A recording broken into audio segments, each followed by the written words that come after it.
Patong-patong na kaso ang kakaharapin ng Japanese content creator na si Yoshiyuki Kobayashi o mas kilala bilang si Lakas Tama dahil sa pananakit at pagbabanta sa kinakasama niyang si Jasmine Sopeteran at pagmamay-ari ng ilang hindi lisensyadong baril at mga bala. Nag-ugat ang pag-aresto kay Lakas Tama matapos magtungo sa Parañaque City Police Station Women's Desk ang kanyang live-in partner para ireklamo ito ng pisikal at emosyonal na pang-aabuso. Sa ulat ng Southern Police District, tinakot ang biktima na papatayin ng sospek gamit ang baril.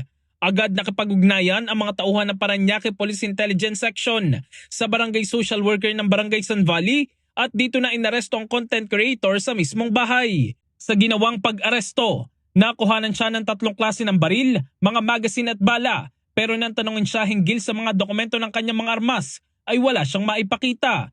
Nasa kustodiya na ng Parañaque PNP ang vlogger at sinampahan na ng kasong grave threat, paglabag sa Anti-Violence Against Women and Their Children Act of 2004 at Comprehensive Firearms and Ammunition Regulation Act.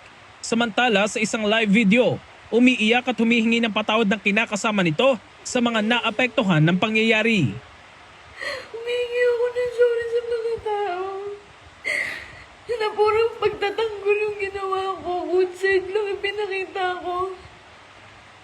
Normal lang naman lahat ng tao may pinagdadaanan. Na hindi gusto ilabas yung mga negative. In the heart of changing lives, ito si Brigada Jigo Custodio ng 105.1 Brigada News of Manila, the Music News Authority.